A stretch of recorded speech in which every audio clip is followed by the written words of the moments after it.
All right, folks. So now we are at the end stretch here of maple season. I have boiled about 22 gallons of sap total. About 15 gallons of that was maple. About 7 of the gallons were walnut. Right now I'm working on the walnut. I'm gonna kind of show you what I got cooking here. So I said cooking very realistically. So this is walnut sap right now. You can see I got it boiling. I also have a secondary pot going here.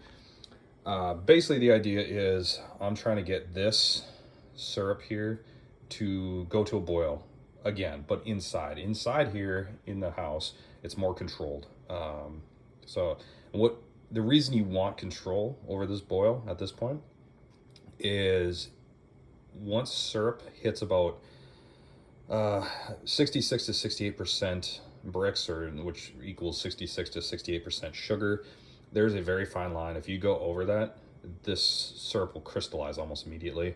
So you kind of want to stay under that. I'm always conservative. I always try to go like a little below 66, just because I've seen it crystallize before. I also think my refractometer's off. But basically at this point, instead of trying to rely on the fire to get it down to that perfect consistency, I'm using a stove. I have a gas stove here. If you don't have a gas stove, use electric, whatever, it's fine. Gas is a little more consistent because it's just a constant stream of heat that's coming in, obviously. So, I mean, you don't have to worry about the temps increasing, the fluctuations that electric stoves have, because they don't stay on constantly. You've probably seen they like pulse, whereas gas is just constant. So I'm trying to get this up to boiling. It's gonna be a very slow boil. And there's different temperatures that you can track it at if you don't have a refractometer. You know, check them out. If you do have a refractometer, that's better. There's also a hydrometer method as well. You can also, if you're brave, just get it dark enough where you think it might be syrupy, and then let it cool. Like take some out, put it into like a dish or something like that. And if it has a consistency of syrup, then you're good. If not, continue boiling a little bit longer. That's a very rudimentary way of doing it. That's how I did it for years. This method though, basically what I got going on here is this is boiling. This is just kind of heating up. It's staying warm. I have it very low, so just a low heat, and that way it stays warm. So as this is boiling off, as that level's dropping, I'm gonna transfer from this pot to that pot and just consistently do this. This is between the two pots here. This is 2.5 quarts. So I brought 7 gallons of walnut down to 2.5 quarts.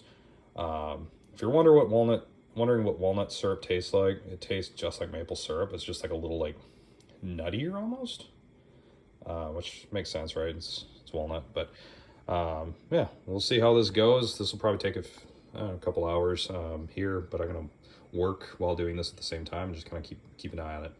So let's see. Recommended tool is a refractometer. That's this little doohickey here. Basically, you put the sap or syrup onto this little like prism thing, and you shut it, and then you look through it. I don't think you're gonna be able to. I kind of can. Okay. You can look through there, and it tells you basically the percentage of sugar, the sugar content. So every so often you pull it out of the pot, the syrup, make sure it's cool. So just take a small amount, like in a dropper. Usually these refractor kits come with like a little dropper thing. Pull it out and then place it onto that refractor. Once it's cool, check it, and then keep going. Like I said, this can take a while. Real quick, in my rambling before, I didn't mention this. Try not to get it to like a legit boil. I mean, you can do like a little simmer, kind of like this, because sap doesn't boil like water boils. It's thicker already, right?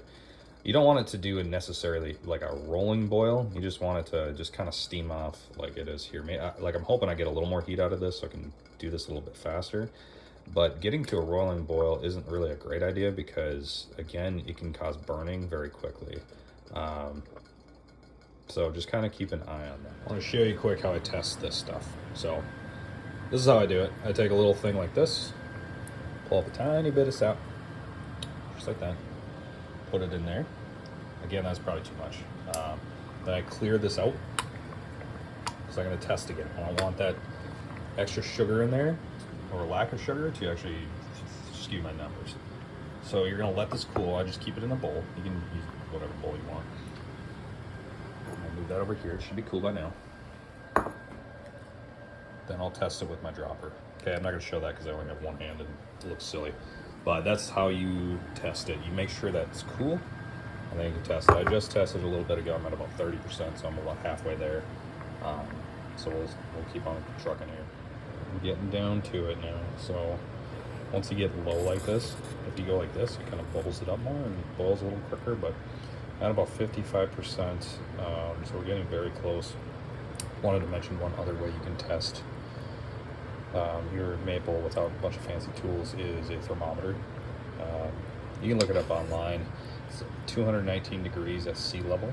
So if you hit your syrup at 219 degrees at sea level, that is roughly the correct amount of sugar content that you need, because the boiling temperature will increase as sugar content increases. Makes sense? So that's one way to do it. If you're not at sea level, I guess we'll have to figure that out.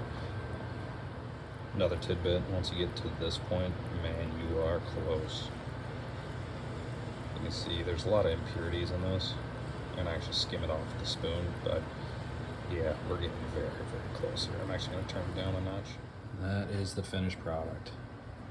About 1 pint walnut syrup. Got a little bit extra, so I put it in that little jar, but that's it. You bottle it hot so you can get the little pop at some point, and you're good to go. So anyway, that's the process, start to finish. That's 7 gallons of walnut sap all in one little jar. So I mean, it's delicious. It's nice and dark.